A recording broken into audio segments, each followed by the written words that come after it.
Where are all the good men? Where do I find a good man like yours? I get this question all the time, and I'm not even trying to flex in my videos when I'm bragging about my man, because I was quite literally in the trenches with these women that asked me, where are the good men? So I get how incredulous you can become in just thinking there are no good men out there. And I would be lying if I said that you don't have to weed through a lot of dusties, kiss a lot of frogs to find a good man.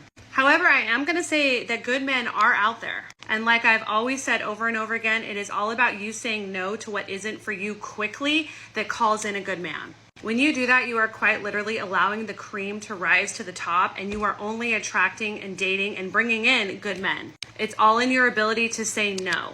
And that's really hard to do as a woman, because we've been taught that all of our value and worth is in being chosen. And so many of us have hoes in our phone that are blowing us up just so that we can get that little hit of dopamine. But you have to be okay not having those dopamine hits anymore and those boosts to your ego. And you need to be okay by yourself and say no quickly and concisely to what isn't for you.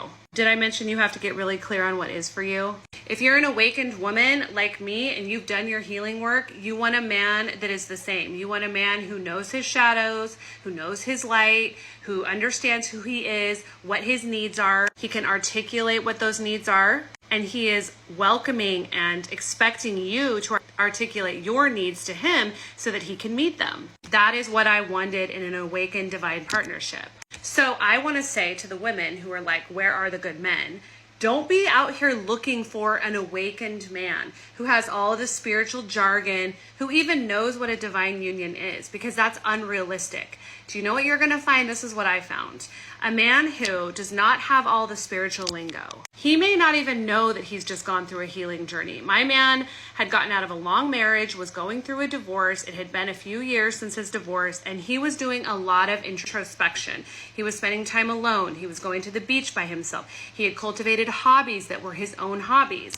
And on top of that, he was a really, really good communicator. So when I saw that, I thought, I subconsciously knew that this was the ingredients of an awakened man.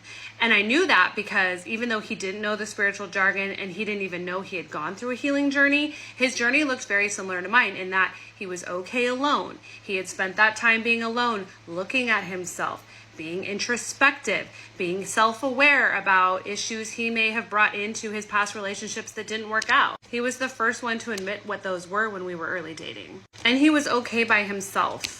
He made good use of that alone time. And then it was like cracking open a shell in a beautiful plant or flower growing from that seed. Because once he met me, I was the catalyst for his greatest awakening and transformation. And he will say this all the time. He needed my love and my nurturing and my light, quite literally my energy, to tap into his highest, most authentic self. Most men, I would say 95% of men on this earth, need a good feminine energy to do just that. They are ready for it. They crave it. They want it.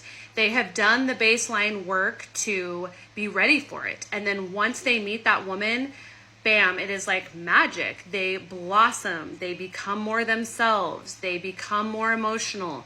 They become more vulnerable. And it's from the love of a good woman who has done that herself.